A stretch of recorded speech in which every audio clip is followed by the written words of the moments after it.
Oil may feel like a modern resource, but its story begins hundreds of millions of years ago.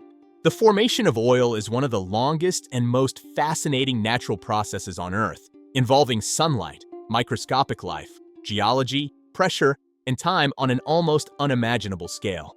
The story of oil begins with the sun hundreds of millions of years ago.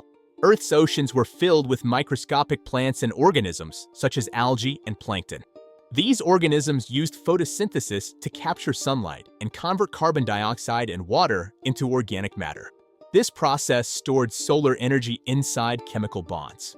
At this moment, the energy that would one day power cars, planes, and factories was first captured. When these microscopic organisms died, they sank to the ocean floor. Over time, they were buried under layers of mud, sand, and sediment. In many areas, oxygen levels were very low.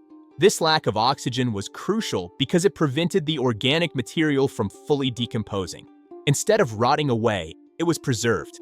As more sediment accumulated, the buried organic material was subjected to increasing pressure and temperature. Over millions of years, it transformed into a waxy substance known as kerogen.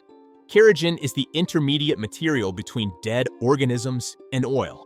At this stage, oil had not yet formed, but the ingredients were ready. At depths of roughly 2 to 4 kilometers below the surface, temperatures reached between 60 degrees Celsius and 120 degrees Celsius.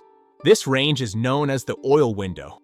Within this window, heat slowly broke kerogen into liquid hydrocarbons and natural gas. Too little heat, no oil forms. Too much heat, oil becomes gas. Only precise geological conditions allow oil to form. Oil does not stay where it is created. Because it is lighter than surrounding rock and water, oil slowly migrates upward through tiny cracks and porous rocks. If it encounters a geological trap, porous rock sealed by an impermeable layer above, it accumulates. This is how oil reservoirs are formed. If no trap exists, the oil continues migrating until it escapes or degrades. Humans drill into these reservoirs, extract the oil, refine it, and eventually burn it as fuel. When oil is burned, stored chemical energy is released as heat and motion. Carbon dioxide returns to the atmosphere. The ancient energy completes its cycle. In seconds, energy stored for hundreds of millions of years is released.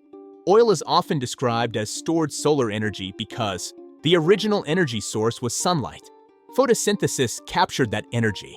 The energy was locked into chemical bonds. Geological processes preserved it for millions of years. Burning oil releases that ancient solar energy. In simple terms, oil is sunlight from the distant past, released in the present. Nature needs millions of years to create oil, but humans consume it in seconds. This imbalance is why oil is classified as a non-renewable resource. Once burned, it cannot be replaced on any human timescale. Every drop of oil represents a deep-time collaboration between the sun, life, Earth's geology, and time itself. Understanding this process reveals why oil is both incredibly powerful and incredibly limited. When we burn oil, we are not just using fuel. We are releasing ancient sunlight trapped since the age of dinosaurs. For more insights and smart choices, visit smartchoicelinks.com.